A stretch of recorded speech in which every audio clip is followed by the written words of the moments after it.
because that was Yeah. great. Australia. Hi. Hi, Raph. Thanks for having me. Oh yeah, I literally the other day was my phone's up there was going through my Apple clock, right? All the different cities in there. Now, 8 months ago, before I was doing this stuff on Haps, I don't know, I might have no, I had Chicago and whatever the other two default were. And now, I mean, I've got Lagos, Hong Kong, uh, um, Berlin, Paris, London, not Singapore, not that far from Singapore, in Malaysia, big city, Kuala Lumpur. Like, I have all of these time zones where I know people. And so I'm starting to get to that point where I can be like you did. Oh, it's afternoon in Australia. So, um, just nice to meet you. Tell us a little bit about Almond Li. And I know you went to USC, right? And journalism Yes. is your thing. But like, as much as you want, now you don't, and we're going to talk about Hong Kong and stuff too. But as much as you want, but you don't have to talk about it yourself either. It's up to you. But like, what makes you tick? Who are you? We see you doing the news all the time, and I love that. But who's Almond Li? Well, thanks for having me on your show, Raph. So, hi, everybody. Does not know me or did not watch my channel, that's okay. I'm Amelie. I'm a journalist based in Hong Kong. And as Raph said, I went to USC, the University of Southern California, a few years ago to get my master's in journalism. And ever since then, I have been doing journalism in Hong Kong most of the time.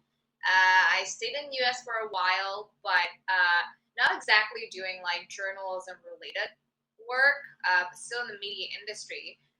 But yeah, and then I went back to Hong Kong and I just started working as a journalist. And yeah, I was born and bred in Hong Kong.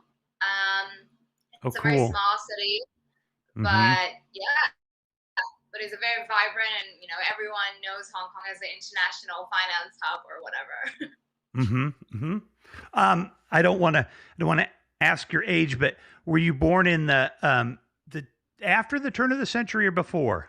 After before. You were born in the Before. 90s, I'm guessing, right? Okay. Oh wait, Because no, before the 90s. Wait, what's the 90s? 90 what Anyways, I was born before the handover in that's what I was going 1993. to say. Right. Were you born Okay. before the Oh, you're handover? right. I'm 27. I think I'm Oh, you're 27. 27. Okay. Because that was Yes. in 97. Yeah. 97, it was the handover year, like when Hong Kong was handed back to China by the British. So Right. I was born a few years before that. So you technically um, saw Hong Kong before. I mean, to me, the British kind of screwed it all up and thought they could negotiate with a country that kind of is anti-freedom, to negotiate those slick British negotiators negotiating with a country that doesn't believe in freedom, that you're going to promise us you'll keep Hong Kong free, you know? Um, so um, that's It's a kind of brilliant how I reaction. see it in the West. But how do you see it? Um,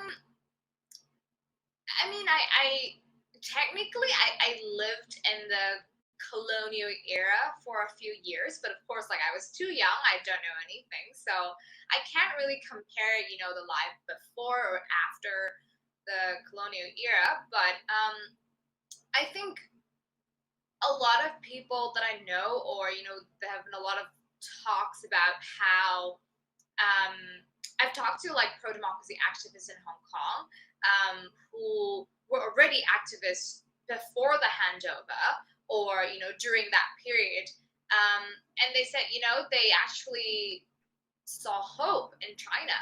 Um, Hmm. in terms of opening up and becoming more democratic, more liberal, and things like that. So I think perhaps that's what the Brits saw at that point, and that's why they would go into, like you said, the negotiation with China, talking about freedom, potential freedom for Hong Kong, high autonomy, and that kind of thing. So I wouldn't say. I mean, I think at that point, it's perhaps just really difficult to judge. And I mean, all they can do at that point was to, I don't know, just do what they have to do. I mean, of course, the Tiananmen crackdown happened a few years before the 1997. So I guess, some people would say, that's a sign already. Like, why would you do that? But Yeah. I Well, mean, I don't know. it was I don't set know in the goal. motion though, like in '84. So, even by the time Tiananmen Square comes around, they had been negotiating for a long time. I think Yeah, uh, to get where they got, and it took a long time. And I mean, I was alive in 1984. I was 18, and Chinese politics was not my bag. I knew about the handover by '97, but the I think from the perspective of just me, because I don't want to speak, for any other American, but I think Americans by nature, even liberals like me, have a strong pull of freedom. And we can see it in in the Republicans, and they're waving the flag and everything. But I'll tell you, and when things get rough, liberals feel that same pride that we do. And for the people of Hong Kong, um, you go from a colonial, a colony basically, which, mm, okay, the British are nice, you're kind of free, but technically, they're still your boss, like you've been invaded and you're being held hostage, no matter how sweet the queen might be.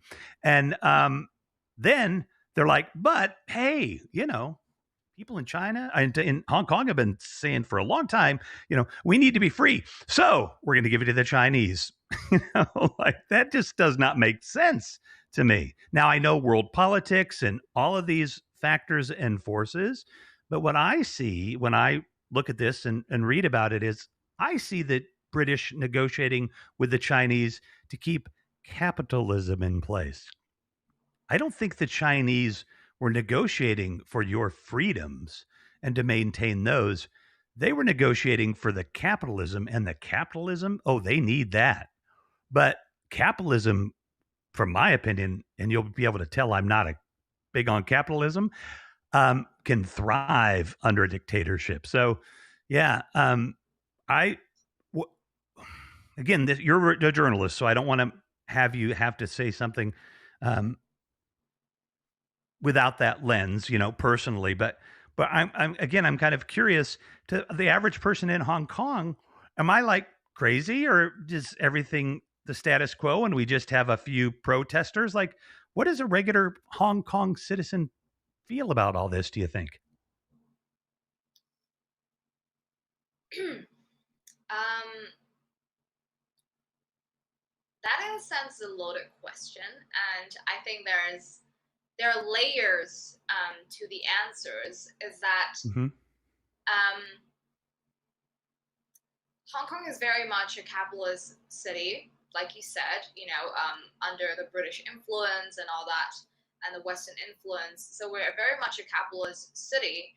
And I think a lot of Hong Kongers, at least before the big social movement in 2014 or 2019, the not only the perception of Westerners to Hong Kongers, but also just like among Hong Kongers, we do feel like Hong Kongers are a group of people who just, we're just focusing on our own interest, whether I have a good life, whether I earn enough money to support my family and things like that. We think about vacation sometimes, Which which we can everybody should. think That's of. I'm Yeah. Yeah, I we mean, don't that's necessarily that think of. is no matter where you are, that's what you want people to do. Yeah, but Yeah. and then I think what changed after 2014 is that you suddenly see um, that kind of selfless, altruistic kind of characteristic um, among Hong Kongers, which at that time was quite rare because like everyone was like, yeah, Hong Kong people are like money oriented. We care about our own personal interest, and one of it just very capitalist, you know. Yeah, right. I mean, like Wall Street in a whole city. Yes, yes, and so that actually surprised a lot of people, and they were like, oh, so we actually deep down have that kind of good quality, well, so to speak, good quality, deep down in our hearts. So that was actually surprising to a lot of people, surprising a lot of Hong Kongers as well. And um, so fast forward is that how do we feel about all that, all those social movements Sorry, and I didn't things mean like to make it a loaded question. It was just, you know, it, I know that my American perspective is not what people want to hear. You know what I mean? But it's the only way I can sometimes relate it for myself to ask the well, it question. So, depends on who you're speaking to. Some people would be very interested in the American perspective for sure. well, okay, okay. Yeah. But yeah, I mean, like, just, I think people, I think what happened in 2014 and 2019 did ignite um, a little hope um, among Hong Kong people that, we're really not all about money, all about, personal interests, and we actually wanted something good. Or I guess in that sense, people just come to an awakening point or reckon that in order to like ultimately protect my personal interests, I have to do something a little bit more than myself. So that was kind of like a changing, point, I would say. But of course, like the hope right now is diminishing, I would say, Mm. because of what's happening in Hong Kong. It's just, it's tough. And so, yeah, I mean, Yeah. I mean, honestly, like you took a beat back there, and I mean, I kind of felt that you were feeling something inside when you were talking about that. I mean, you live in Hong Kong. I'm sure you are. Like, I mean, it's got to be kind of yeah, emotional covering the news, being a part of the news, living the news, right? Within a 7.5 million people, right? That's about the amount of people in my Chicago area, and that's the whole, you know, it's different, right? It's different in some sense than just a city. So, but because of I think just the feeling again of having it, to me, democracy, as much as I'm not pro-capitalist, still to me, freedom and democracy, I'd like to take it to the next level and the level after that. But is a valuable thing, and I just appreciate that we can kind of talk to you and kind of feel what that is like, because you know, I think Hong Kong is a place that I'm not sure what's going to happen, and I want to make sure that things work out. I can't make sure of that, but that people can at least hear about it. wow. Sorry, I'm just trying to like. There's this little thing that popped up that said my Facebook stream somehow failed, but that's Oh okay. I yeah, mean, doesn't matter. no, I mean, um, if you want to try and hook it back up, I mean, go No, ahead. I Um, tried, but that's okay. It's yeah. okay. Yeah. Sorry. What was your question again? Come again. Well, no, Sorry. yeah. So no, I really was just interested. I appreciate that you kind of gave us that feedback of what you might think the average person in Hong Kong might feel. I guess my question is, what prompted 2014? What made that trigger? What was the trigger? Um, I think it was a series of promises by the Chinese government, and then all of them subsequently failed. So the Chinese government failed to deliver their promises for a couple of times, Mm, and so that kind of, um, just kind of like pisses everyone off and be like, well, you promised us this, and we have been hopeful for, a couple of years already. And imagine it's just like a boyfriend girlfriend relationship, and you think that when your boyfriend promised you to like take you out on a date, we'll see that movie that you like, and then he said that over and over again, but then he just failed to deliver. So of course the girlfriend's gonna be angry, right?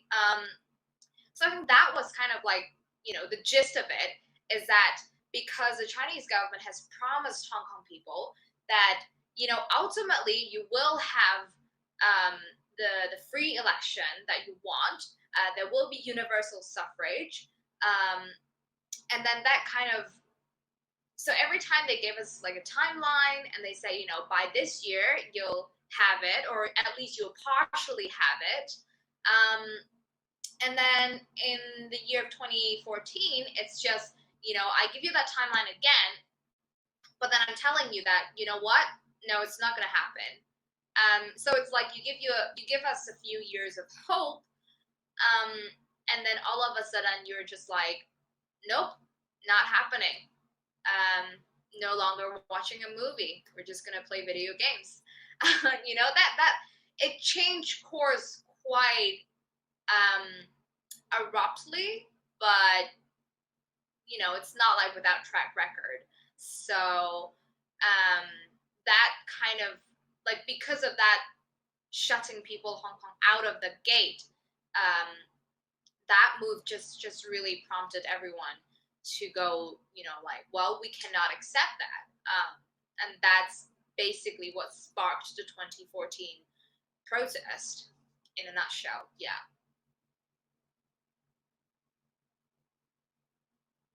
Oh, you mute yourself. Sorry, I moved my chair and muted myself. So thank you. The protests were big, right? Hmm. I mean, how many million people or how many people do you think were they saying back then? I think in 2014, I don't remember the exact figure, but I mean, it has to be hundreds of thousands for Right. sure. I mean, for sure, because I've seen the video. Right. I mean, it's Yeah. massive. You don't see protests like that, but very often, of that size. It was enormous, and the the sentiment at the time was that because these had been a cascading effect, the Chinese had been not keeping their promises since '97, probably. Right. I mean, they're just biding their time, and I got to think that the Chinese are caught between the cash engine of Hong Kong, you know, and these 7 million irritating people that are demanding what we don't really want to offer everybody Yeah. else. So you know that might be keeping the wolves at bay indefinitely, and you have to push back a little here or there, and maybe you can get it to swing back.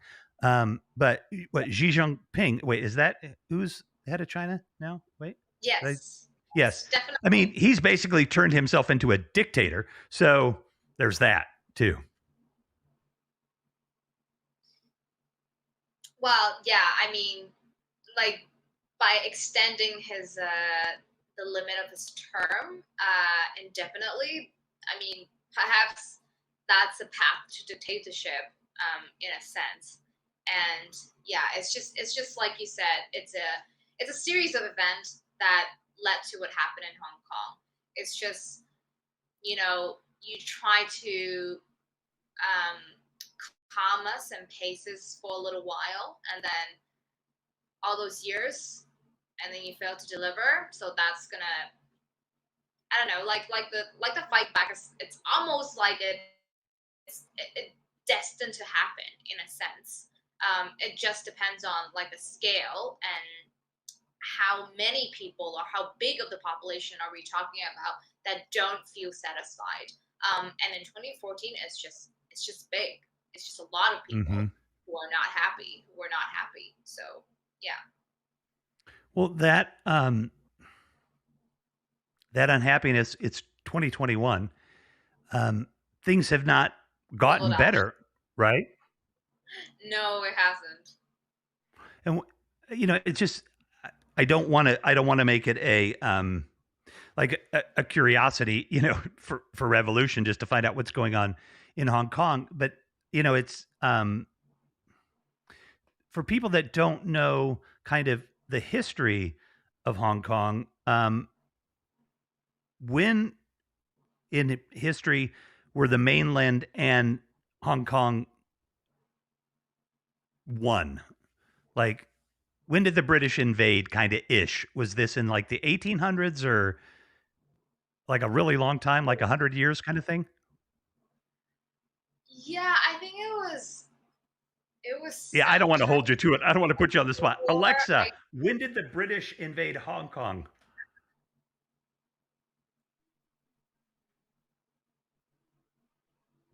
Mid 1800s. Yeah. So for a long time, you guys were under, colonial rule. Mhm. And you were very young at the handover, but what you know from your, you know, your family and friends and professors and all these folks, well, in 97, when that was being handed over, were people, ex- what was their, were the Hong Kong people excited or like, just like, oh, yikes? Or, I mean, what do you think it was like back then? It's interesting that you brought that up. In 1997, or I should say probably a few years before 1997, like you said, because the negotiations started in '84, and then so it was a good 10, 13 years before the 1997 deadline per se. And after the Tiananmen crackdown, actually a lot of people, those who have the capacity, a lot of them have migrated to other places. So we have a huge wave Mm, of immigration before 1997, or just right before 1997. when they could get So out. those who can leave, they chose to leave.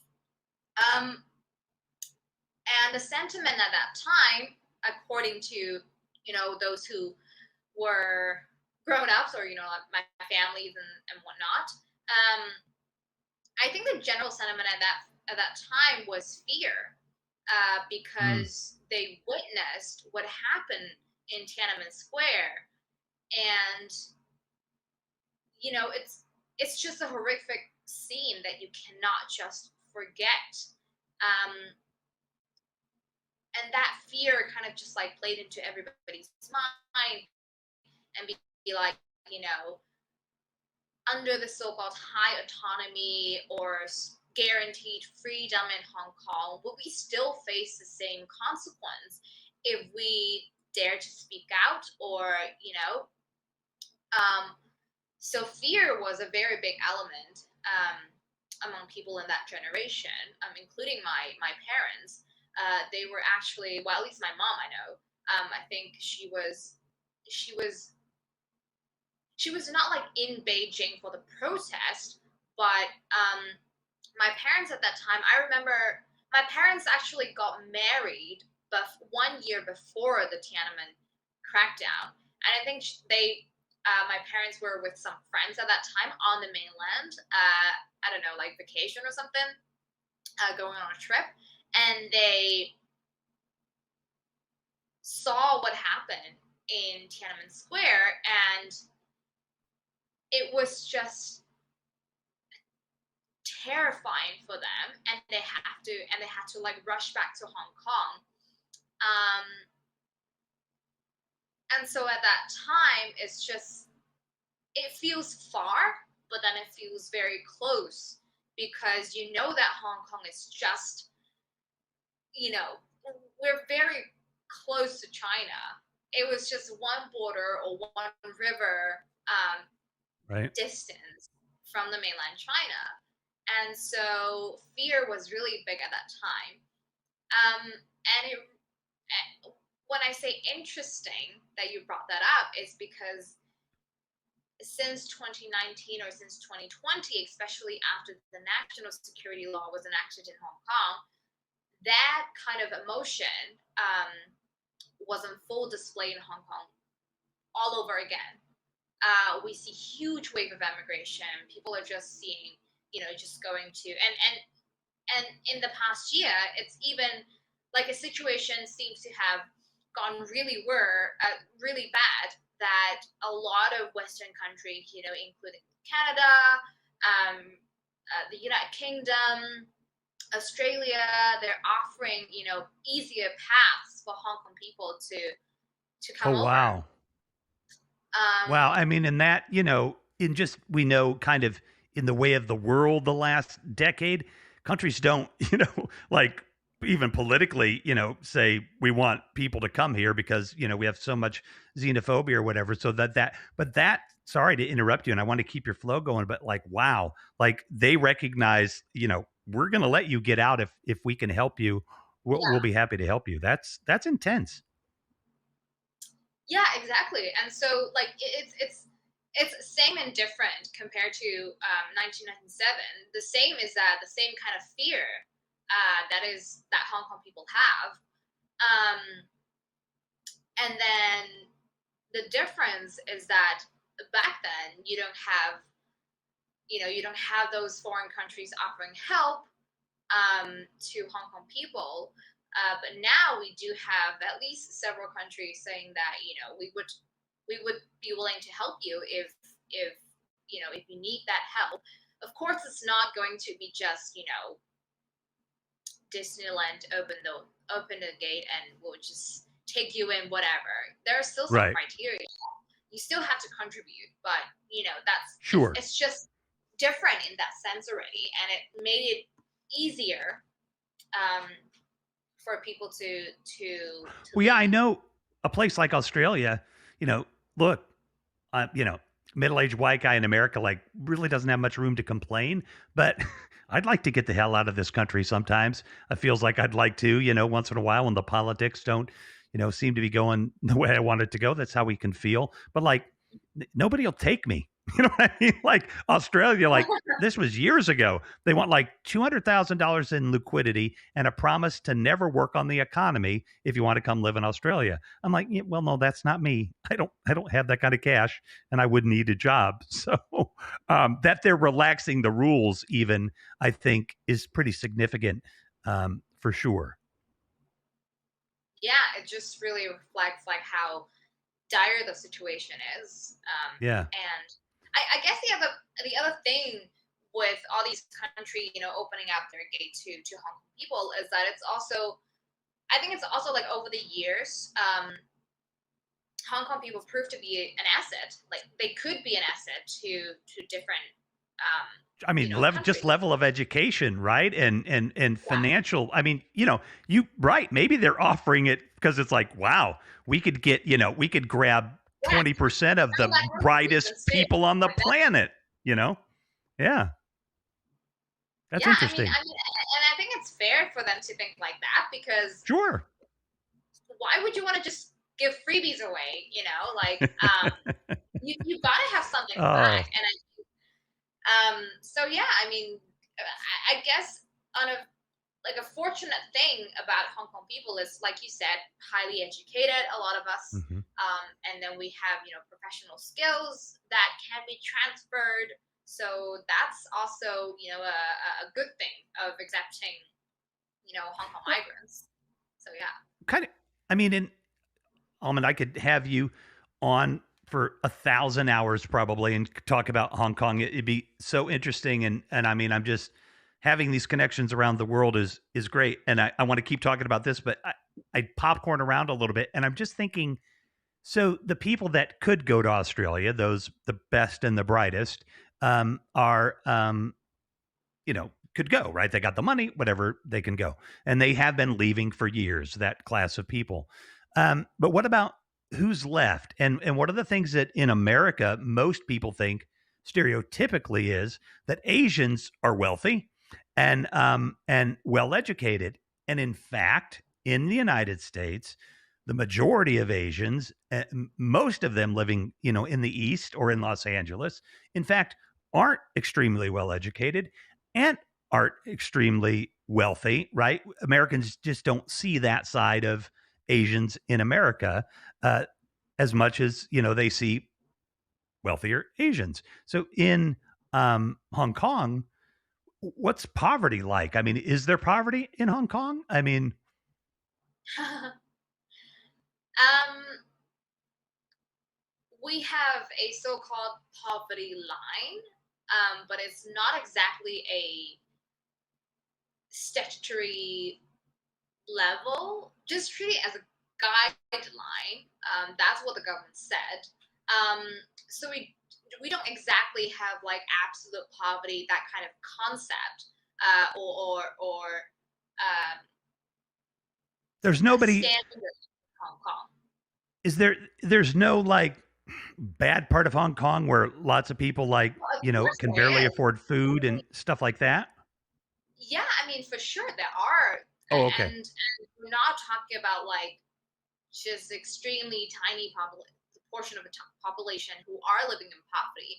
Um, I mean, this is a world-known fact is that Hong Kong's property price is so high Yeah. that it's just really difficult to afford an apartment. It's so difficult to get roof up above your head. Right. And so I'm sure people have heard of it, but we have this thing called subdivided unit or cage homes in Hong Kong, where basically um, people who own a property, landlords, they would divide their houses, one complete full apartment into smaller squatters, basically like a two-room apartment, and then they will probably divide it into at least, three or four rooms or even Rooms. five Well, rooms, what do they call with them? What do they call these apartments? subdivided units. That's But the you had better another term. name. Did you have another name for them? Um, I mean, No. usually we just call them subdivided units. Some even like some in a more like poorer environment, we can call them cage homes, Okay. or some even call. We have another type called coffin homes, where people just have like enough space to fit a bed or a mattress, and it's like you are just lying in a coffin, just Oh big yeah. enough for you to lie down. So Here you that's go. what people call coffin homes. 209,700 people live in subdivided flats in Hong Kong in 2016, according to the government. So, that's a pretty big underclass. I mean, for a city, but a city of 7.5 million. My feeling was that, like, again, what I would think, and just thinking for myself here, to me, it's kind of like because Hong Kong is this kind of premier place that the mainland won't won't let poverty get too out of hand there. You know what I mean? Like how much manipulation in just the daily life and how you can live, in Hong Kong, is do you think is really coming from the mainland? Um, Does that make sense? I don't know about like really the mainland trying to control a lot of the property like market in Hong Kong as they do in the mainland. Because I think we do have. I'm not very eloquent in finance news, but Hmm. the measure that our government has taken has not really worked. I mean, it does keep the property market not going too crazy, but they're still very expensive for just ordinary people to get their hands on. Um, and because of the proximity between Hong Kong and mainland, and a lot of mainlanders also like to invest in Hong Kong, and Mm. property is one of the investment. So it's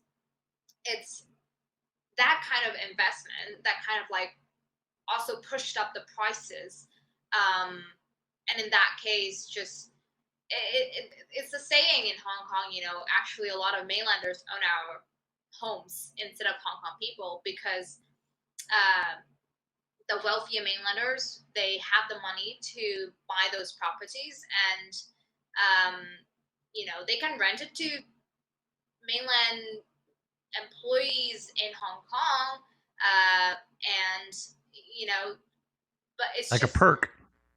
yeah, but it's just not affordable for Hong Kong people, and because of that, I'm not saying that those investments are not good because those investments still brings in Hong Kong, like, Income. dollars. Mm. Yeah, Yes, right. exactly. You have the stamp duty, you have all those taxes and whatnot.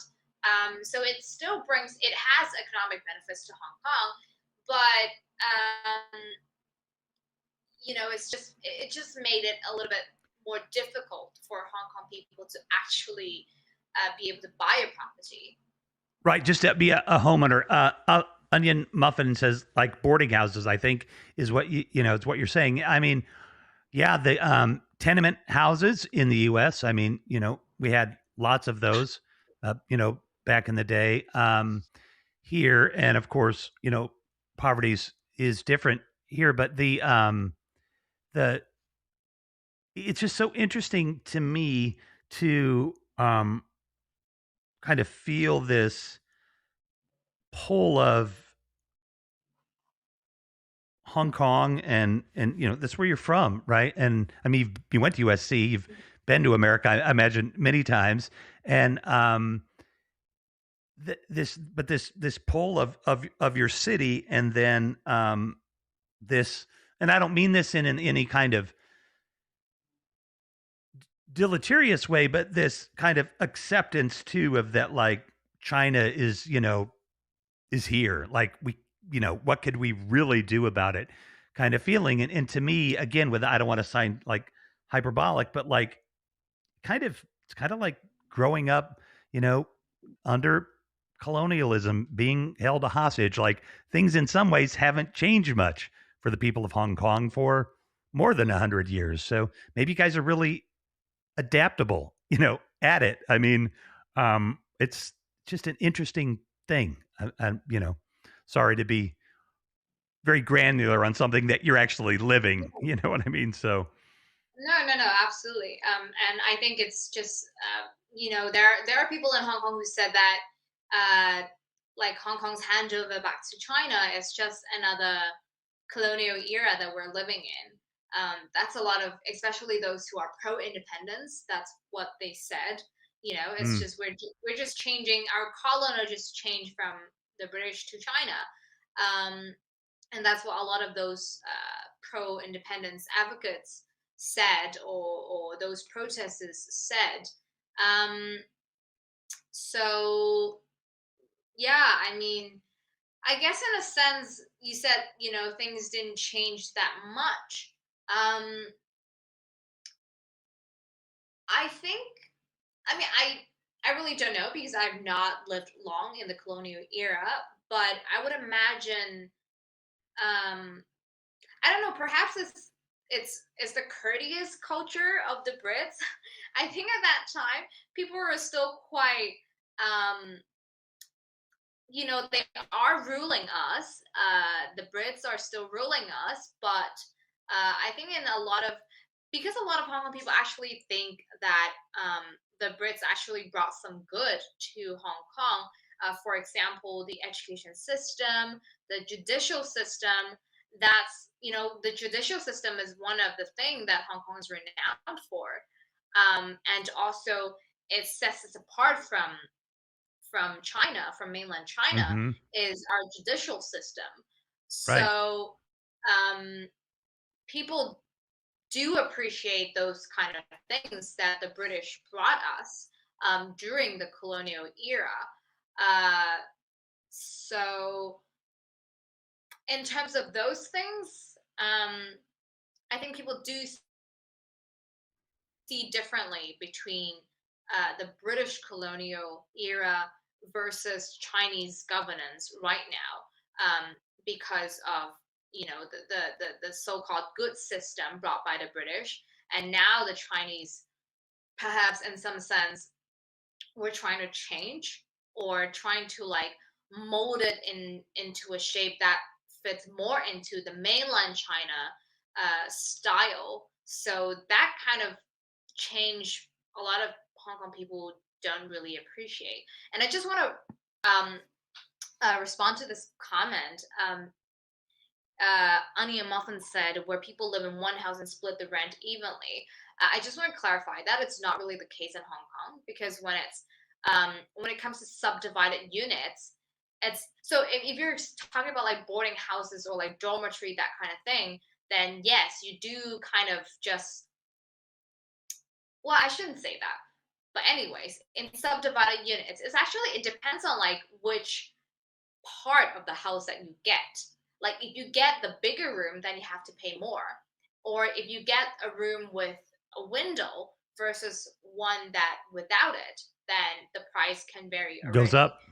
So you can be on the lower spectrum um, in the subdivided unit category, or you can be the higher spectrum. You can be on the higher spectrum. So it still depends. So you can be the poorest among the poor.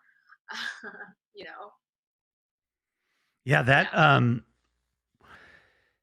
the the mainland and the wealth, right? I mean, that the main there are it used to be the Japanese were buying up Manhattan. That's what the Manhattanites would complain and say this was a long time ago, but probably around the time of the handover back in the day.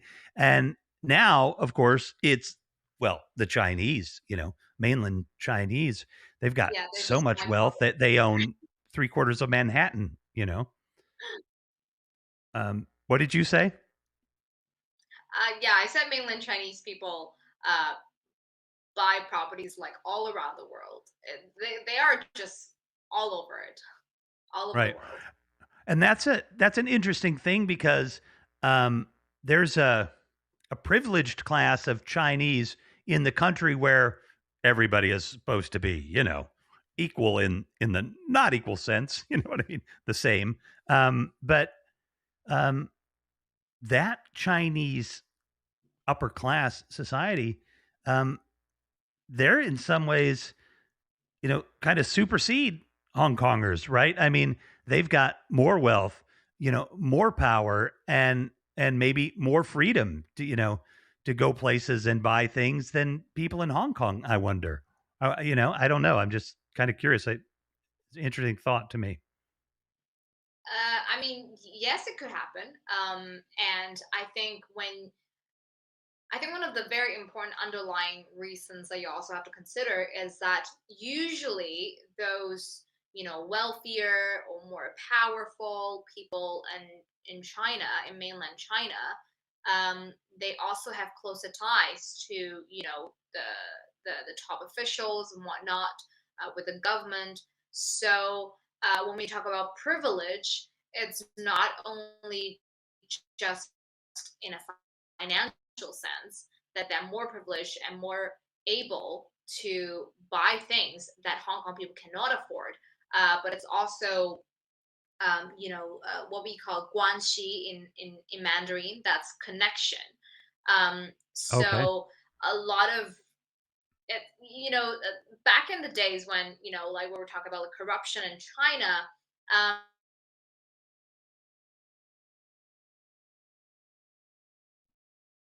Ooh, we lost her. Um, I anticipated this might be happening. Almond let me know that her laptop might go kaput. Hopefully, that is all that happened. I would imagine that is what happened. I'm going to take a moment and freak you out and try to focus my camera here because it's driving me crazy that I'm blurry, and maybe I'm not blurry to you. But here we go. Oh, look at that. All right. There she is. Hey, you're back. Your computer went kaput, yep. just like you said it might.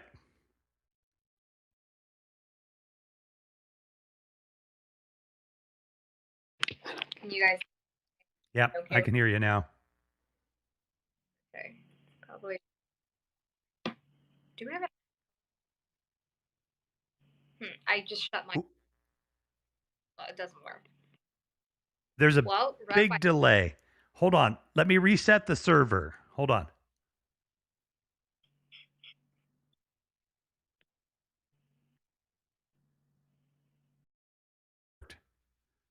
Go Yep, ahead. yep. Okay. Yep. Way to go. You teched it out. You diagnosed it before I could figure it out. Yeah, so What was I talking? I don't know. Um, Ended. well, we were kind of I had us kind of jumping around, and we were talking about the wealth of mainland China, and I was kind of even wondering Yeah. if like Hong Kongers are like, well, go ahead. I got your thought back. Go ahead. Yeah, so I think like I said, one of the most important like consideration that we have to think about is that one of those privileges that those wealthy and more powerful people have is that they have connections. And so looping into the idea of corruption in China is that when a lot of these things happen or when these people do something that's not either that's societal or legally acceptable, there could be ways for them to get around it. So that's also one of the crucial privilege that they have over, well, not only Hong Kong people, but also just, um, you know, mainland Chinese who are in the lowest strata in, in China. So, yeah. Um, what do you think? Well, no, I want to talk a little bit about journalism actually because um, we're on Haps, and you've been on Haps longer than I have, and I've been watching you on Haps for a long time, and I'm like I said, Thank you.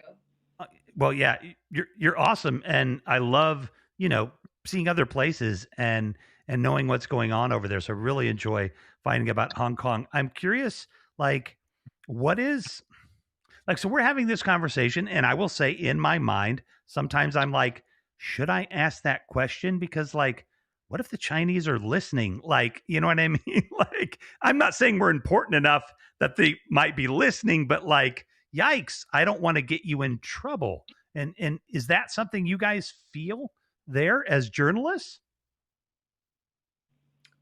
As in saying Well, the things. freedom to say what you want, to report as you see it.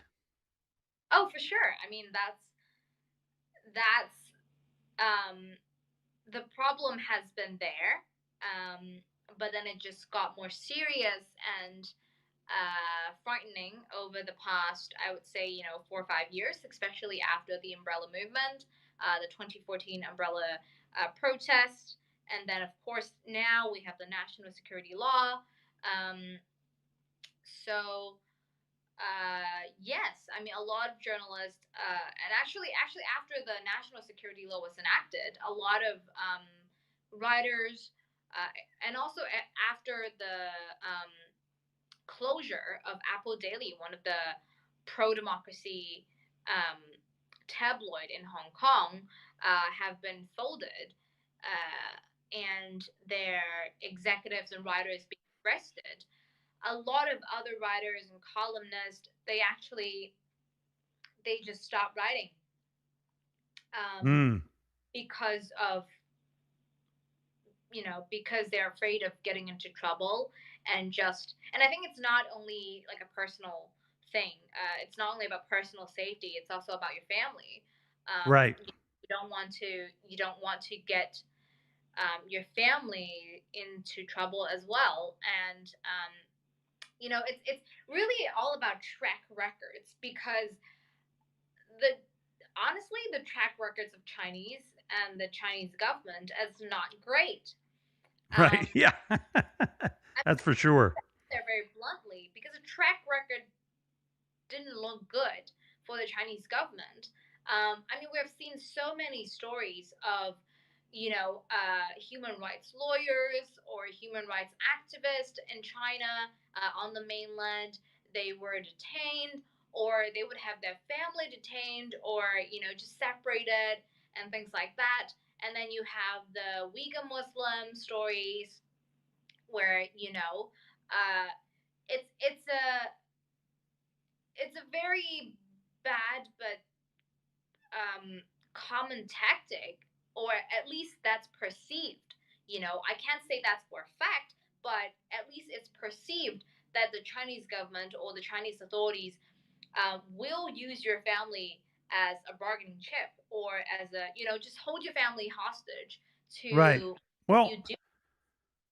and all you have to do is have somebody have the perception that you'll do that. Yeah, You don't even have to demonstrate that you do it. As long as exactly. people are afraid, that's how the Chinese, I would imagine, control things with fear in a lot of ways. So with fear with some people and, money with others, whatever it takes to keep their thing going. I always wonder at the idea of how does a thing like a Chinese communist things stay in motion. Like, it's just not very appealing, but um they stays in motion because they have the power and the control, and nobody's trying to take it away from them, or is capable of it. um and Hong Kong, um you know I still honestly believe has a different path.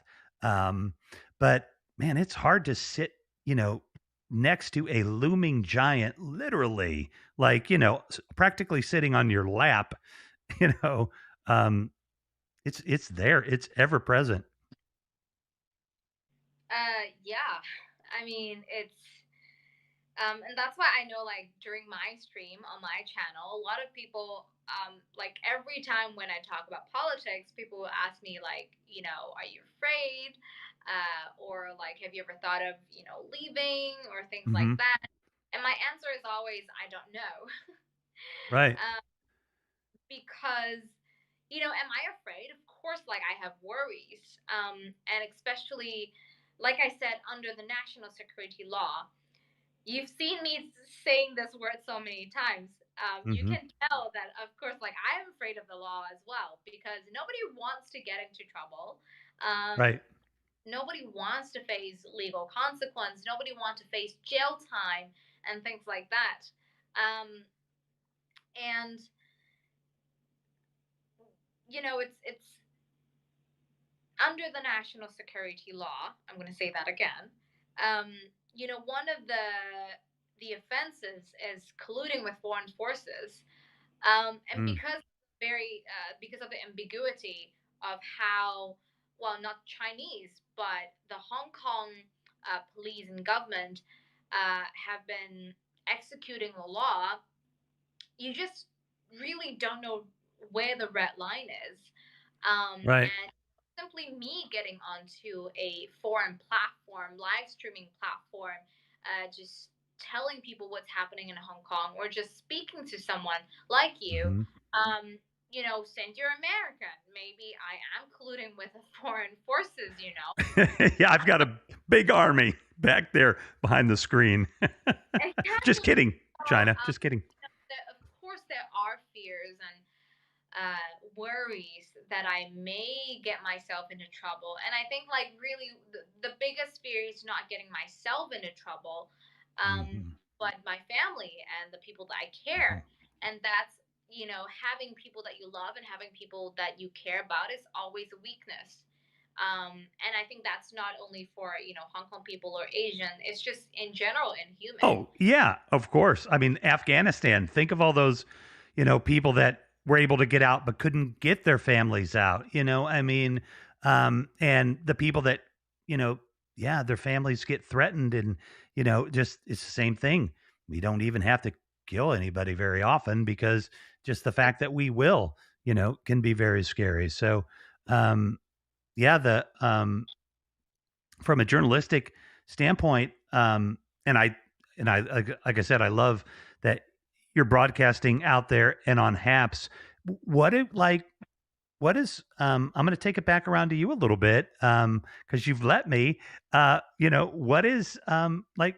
Where's Almond Lee want to go? With journalism and stuff. Like, who do we? If anybody's listening, what do you want your next thing to be? Maybe we can, get you a gig. I'm just kidding, but Well, I would appreciate that. yeah, okay. Well, we'll talk. At this point, I really don't know yet. I've Well, been doing journalism. you are Um, 27. I'm not trying to say, oh, you're so young, but I mean, you still have, you're making your career. You're at a great age, I think, probably for what you're doing. So anyway, I'll let you keep going. But yeah. um, I don't know. I think, like, sometimes it's also a dilemma for me, or it's like a struggle for me, because I do want to uh, keep doing journalism. But then sometimes it also makes me think that, under like in the under the circumstances in Hong Kong right now, it's just really difficult. And even if I persist, can I get something out? Like, can I get something good out of it? Hmm. Can I really do some good stories? Can I really do some good journalism instead of just doing journalism? um, there's a righteous thought in this. I get into this industry. The cliche thing about reporting the truth and whatnot, giving people the voice and all that stuff Hmm. is, you know, the, all those righteous and grand thoughts are still with me. I still want to do that, but then sometimes I also think, like, can I really do that?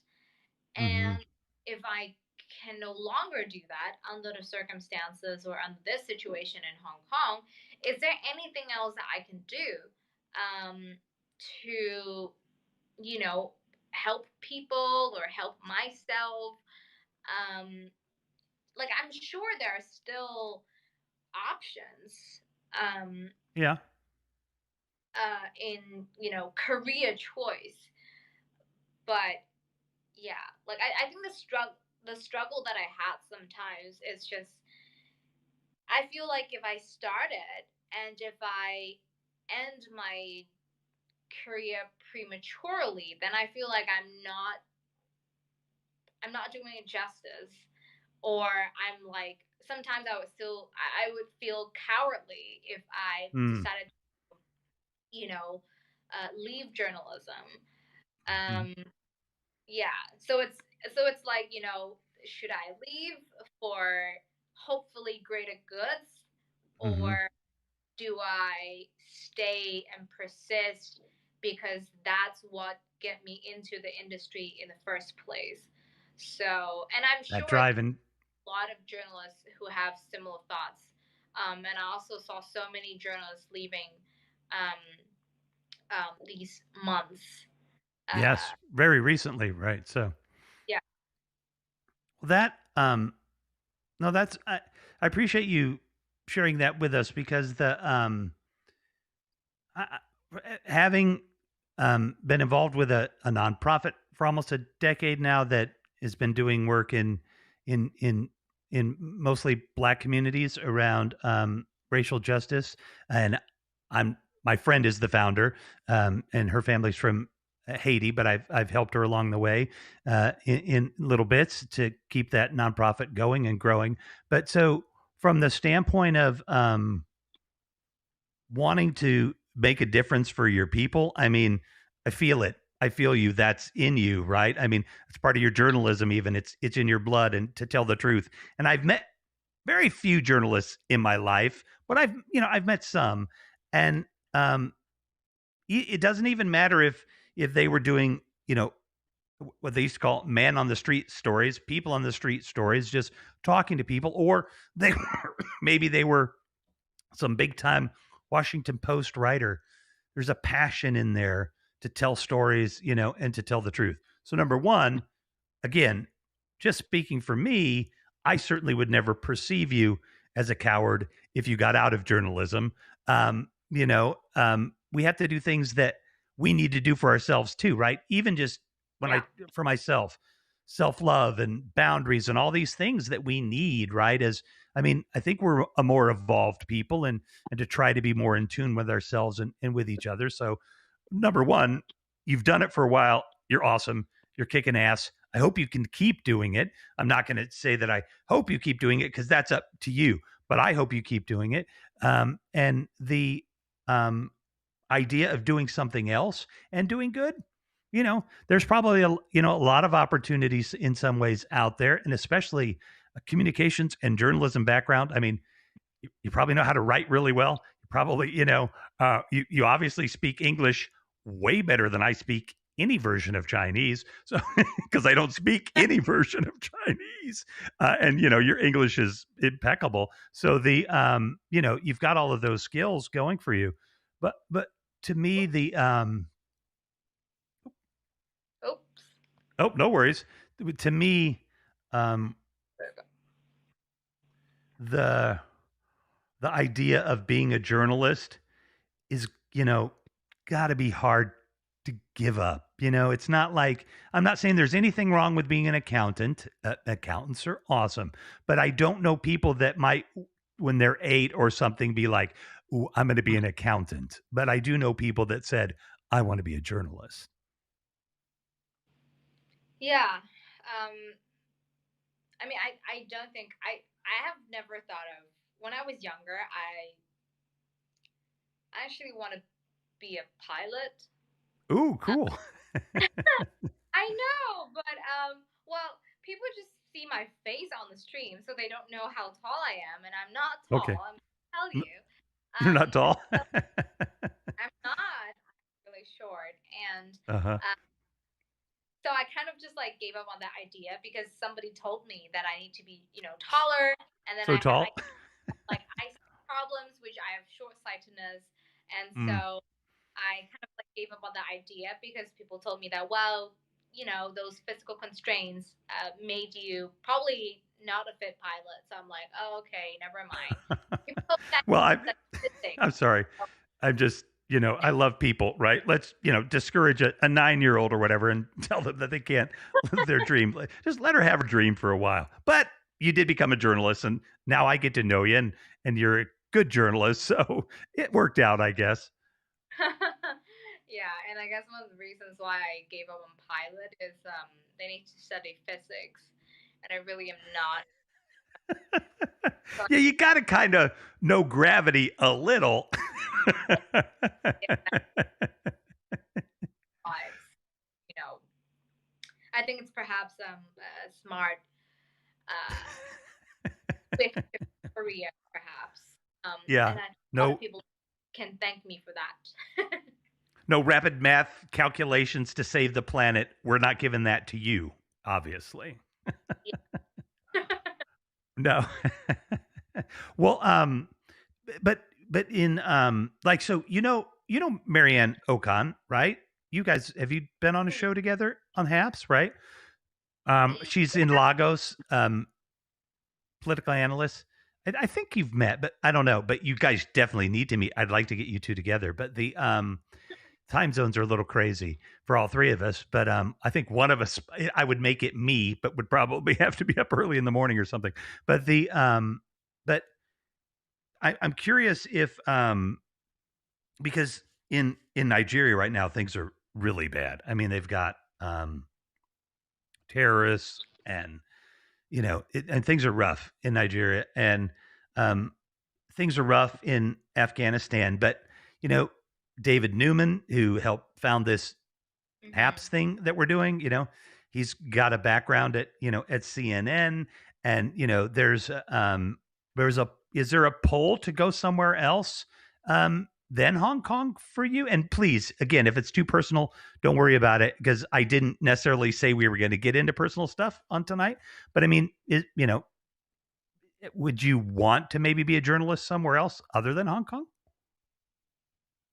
Um, yeah, I mean, personally, I really like studying and working abroad, and that's one of the reasons why I went to USC. Um, Even though like the tuition is so much more expensive, and I had to I bet. so much money for living expenses when I could do that just in Hong Kong. And I still decided to go to the US because my personality I really like um, working and studying abroad, and so that's why I made that choice at that time. And I think ultimately, probably one day I'll probably leave Hong Kong um, and try to like work abroad. I don't know. Oh, did I freeze again? No, you're okay. We've got you. Oh, all right.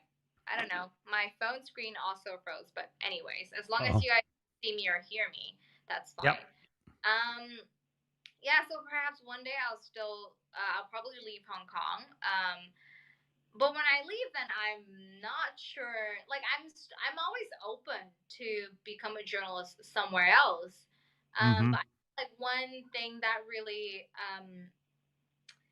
you know, I always think like if I want to be a journalist somewhere else, then I really need to know that community. I need to know that, well, not only the country, but like the community, the neighborhood that I'm going to be reporting in.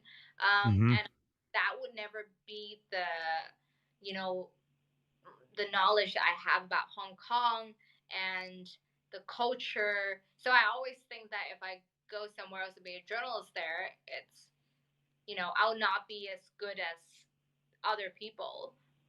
But like the little sabotage in myself talking. So But yeah, the self-sabotaging. Yeah. Mm. Humans are yeah, good at that. I always like I would be open to, you know, get into journalism again in some other places, and that's also one of the reason why, um, you know, I'm doing English journalism. Well, one is because my Chinese is really not that good, but that's also Well, we'll have to you know, talk about that in a second, but keep going. well, uh, it's definitely better than you, but well, yeah, I mean, there's all my literally a river between you and a billion people that speak Chinese fluently. probably am not the best. So yeah. Wait a minute, though. So English is your primary language in growing up in Hong Kong. No, I still speak Cantonese. It's just like Okay, Chinese. I think it's not as good as um, you know, your my English is. journalist who do Chinese news. Got you. Oh, I see what you mean. Okay, that was fun though.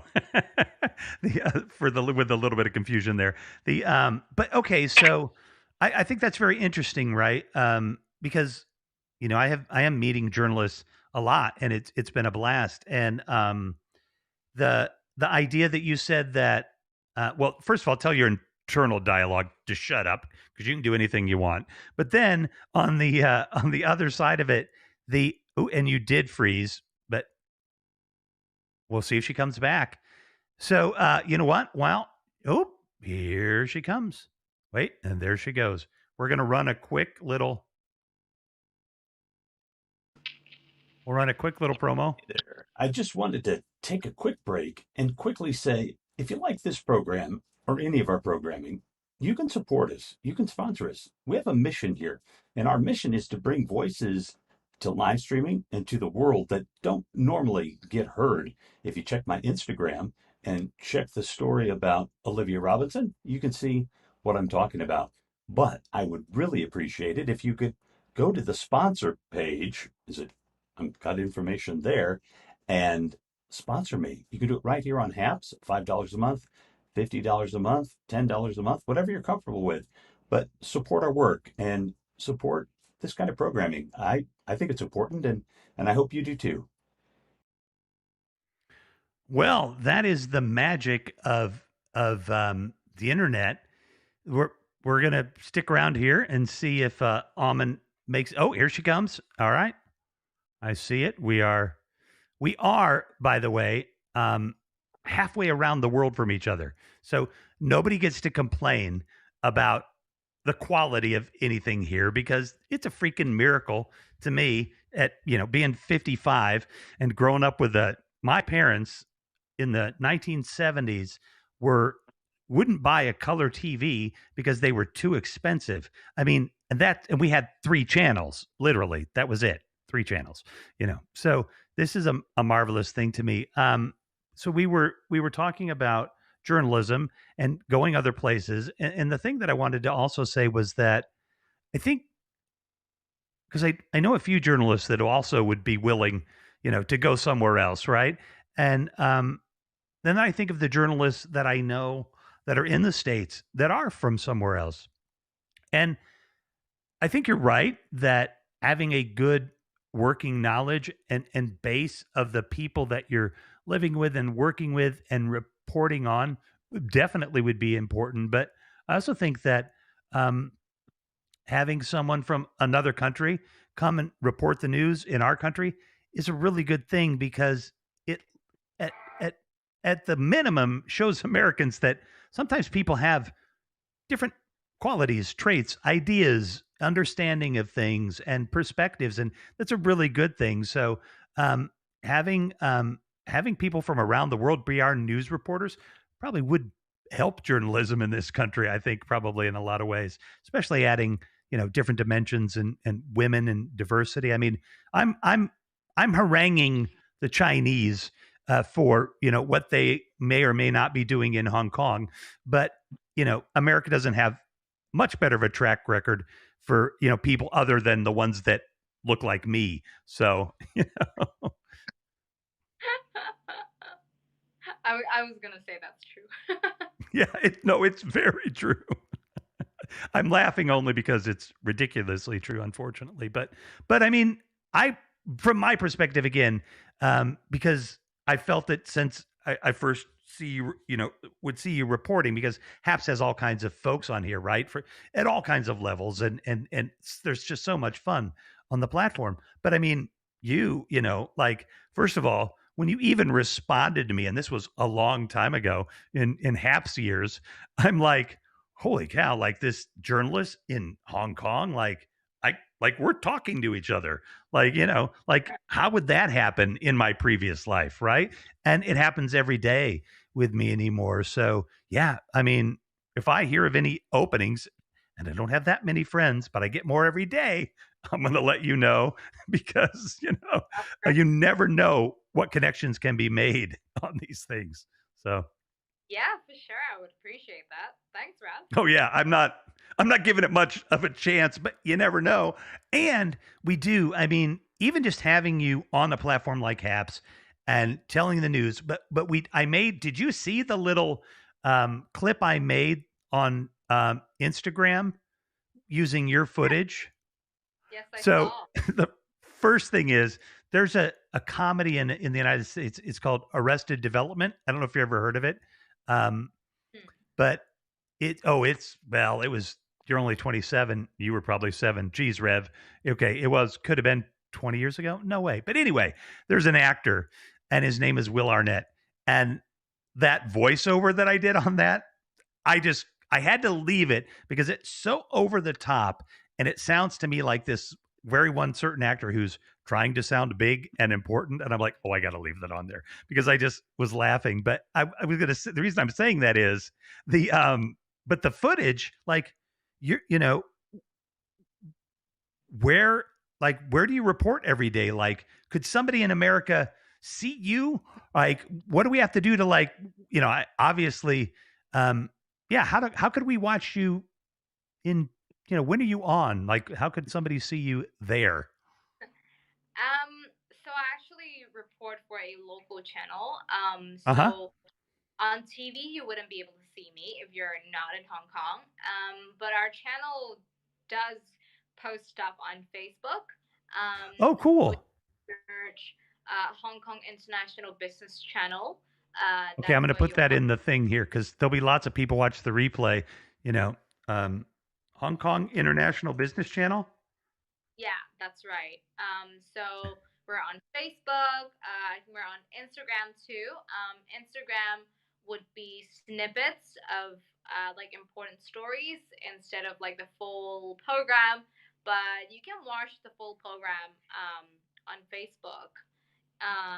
So yeah, that's how you can see me. I don't think our channel has Twitter, so no Twitter probably. Well, that's interesting because Marianne Duco-Khan was on. Oh, it was. We were doing. Oh man, let me see. How do you line up with England? What time is it in England right now? It's early morning. So if it Right. were late afternoon for you, we'll think about this because if you want, there's a guy, Scott Lucas, and there is Olga Lautman, who's a Russian expert. Scott's got lots of knowledge of the Middle East. Of course, there's Marianne Okan, who's got Africa covered. You're in Hong Kong. I'd like to get a kind of a group of you together and talk about some of these places in the world that Americans don't hear about, right? I mean, if you watch CNN for the previous 4 years, nothing literally happened in the world. I can tell you from being addicted to CNN because I was terrified of Trump for 4 years that I did not see one piece of world news in just about 24-hour monitoring of CNN every day. So Americans need more of this. And I'm just a little guy on a little channel, but I think it would be really fun if we could get you with some of the other journalists that I've connected, because we've got HAPS journalists, but like Scott Lucas, and he's a retired professor out of Birmingham, Alabama, but his professorship emeritus is at the University of Birmingham in England. So he's been there for like 30 years.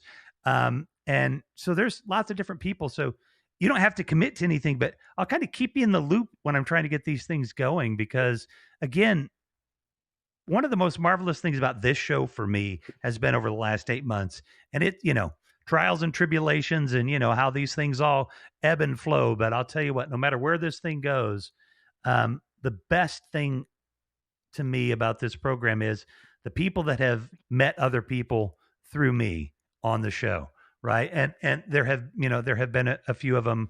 We had one on the other night, and that's just what makes this a blast. And I want to say, you don't have to be my friend,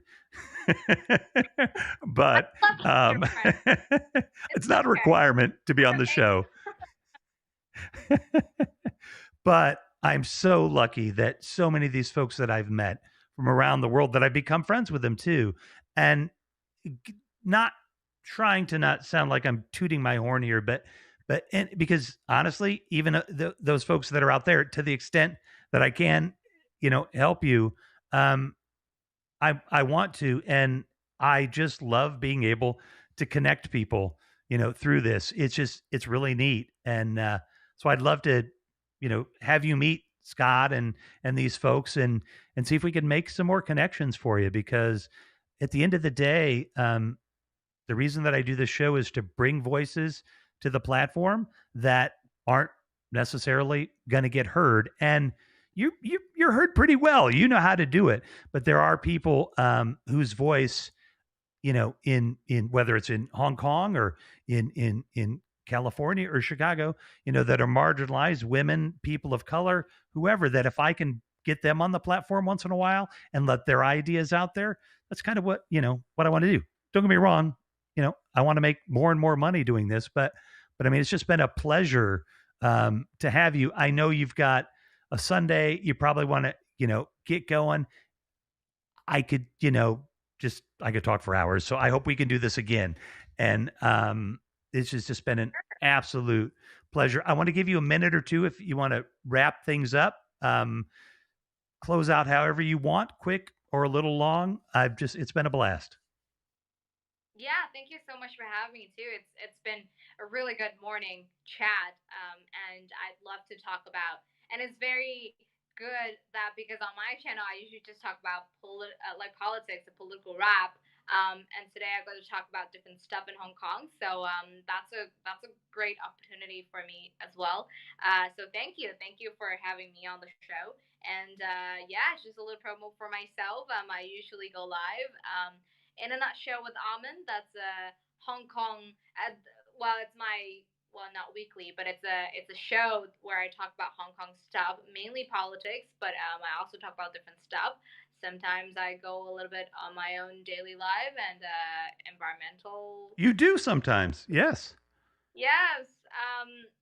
and So the yeah, environment too. if Yep. you're interested, just subscribe me on Habs and sponsor me and Rev for doing great stuff. Uh, so It's yeah, easy to find Almond. I'm going to put it in the chat, but it's haps.tv/@almond, and you're there. And we'll talk about this maybe the next time you come back because we didn't have a chance, but your name, Almond, and the story behind it and the fun things of professors and all that. There's a lot of fun things about your name, Almond. And I got to tell you, seriously, um, I fully intended to talk about the news, and we did, but it's just been such a joy to get to know more about you, and especially what you've told us about Hong Kong.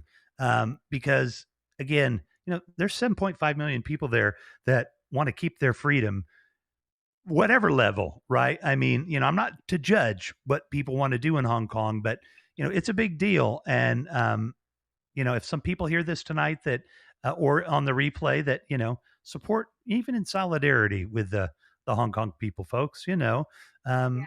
throw them a little love. Thank you so much, guys. Thank you, Almond. Stick with me for a second. I'll close out and we can wrap up real quick. Oh, you're going to get disconnected. You're on mobile, so I will say good Okay. night or good afternoon to you. Have a great day. Have a great week. We'll talk soon. Thanks again, Almond. If you need anything, just let me know. Everybody, go to her channel, sponsor her. She's awesome. Get her lots of sponsorships so she doesn't even have to leave Hong Kong. She can do it however she wants to. So we will talk to you soon, Almond. Thank you very much. Bye. All right. Bye bye. All right, everybody. Listen, this has been the big interview, and I am so lucky that I got to have Almond Li on here, and we will be back. Wow, next week I think we got a pretty big week, and I meant to bring a list, but we've got Christy Huff, who's got 3 million views, I think, on Spotify now. She's like opening for big time acts, and she was here a while back. We've got Chris Angeles. We've got the CTO of Filmic coming. We've got two Latinx Latina, one screenwriter, one filmmaker coming on. And this is great because it is Hispanic Heritage Month, or yeah, it's so we're trying to time these things a little bit. And I've got bunch of other guests. Oh, Alex Angeles, the actress, will be back again. So, like, we're super excited. Lots of stuff coming down the pipe. I know I kind of took the summer off, and much love to all of you. Show some love and support for Haps. Keep this platform going, folks. Give people coins. Sponsor them. Again, Almond, I see you back there. This was such a pleasure, and we will talk soon. I think I'm about to disconnect you, but thanks again. Great chatting. All right, everybody. Thank you. Yes. And peace be with you and namaste.